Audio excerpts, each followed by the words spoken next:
If there's one luxury watch brand that came out of nowhere and took the world by storm, it's Richard Mille. Even if you've never owned one or even seen one up close, you've probably heard whispers about it. That futuristic design, that wild price tag. Founded only in 2001, Richard Mille is one of the youngest yet most powerful names in the world of haute horlogerie. But who exactly is Richard Mille? And how did a man who started out in France's quiet south build a brand worn by world champions, Hollywood icons, and billionaires? Let's go back to where it all began. Richard Mille was born in 1951 in the Provence region of France, an area long known for its wealth, its sunshine, and its quiet luxury. Not much is publicly known about his childhood or parents, but one thing is clear. Mille was drawn to mechanics and design from an early age. He studied at a technical institute affiliated with the University of Franche-Comté, and after graduating in 1974, began his career as an export manager for a small French watchmaker called Finhor. It wasn't long before the company was acquired by a larger jewelry house named Matra, and Mille found himself moving deeper into the glamorous world of timepieces. In the 1980s, he joined Mauboussin, a Parisian luxury jeweler, and rose quickly through the ranks to head their watch division. But deep down, Mille was restless. He was surrounded by fine craftsmanship, but wanted to create something truly groundbreaking, something that didn't just tell time, but defied it. By 1999, after decades in the industry, he decided to take a leap. He left everything behind to create his own brand, one that would completely break away from traditional Swiss design codes. 2 years later, the world saw his first masterpiece, the Richard Mille RM001. This wasn't just another luxury watch. It was a tourbillon, one of the most complex mechanisms in watchmaking, housed in a futuristic tonneau-shaped case.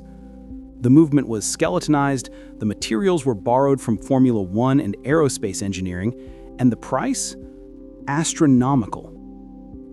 Only 17 pieces were made. Mille called it a racing machine on the wrist, and he meant it. It was an instant sensation. Celebrities, athletes, and collectors all wanted one, and that marked the beginning of a legacy that would change modern watchmaking.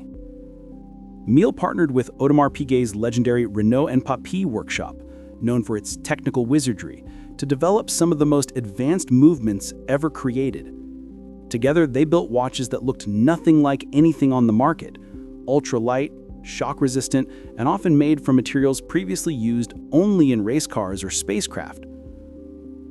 One of the first turning points came in 2004, when Brazilian Formula One driver Felipe Massa wore a RM watch during a race, and even during a horrific crash at the Canadian Grand Prix. Both Massa and the watch survived.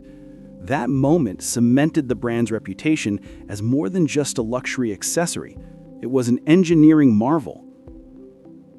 From there, Richard Mille watches began appearing on the wrists of global icons. Rafael Nadal, who played full matches wearing a tourbillon, Jackie Chan, Natalie Portman, Michelle Yeoh. Each collaboration brought a new layer of innovation. The RM006, for example, was the first to feature a carbon fiber baseplate, a material nearly impossible to machine with watchmaking precision.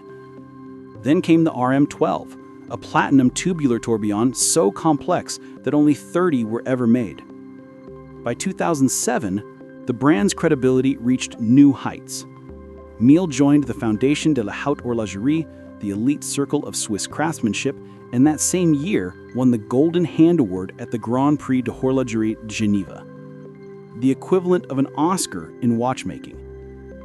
Mille expanded production with a second factory, Pro Art SA, in 2013, a cutting-edge facility powered by geothermal energy and designed to produce titanium, gold, and composite components in-house. Environmental sustainability met mechanical precision, all under one roof. Each year, Mille pushed boundaries further.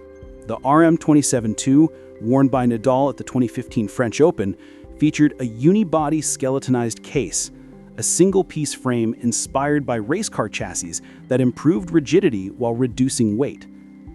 Then, in 2017, Mille and McLaren created the RM5003, a tourbillon split-seconds chronograph that weighed just under 40 grams, strap included.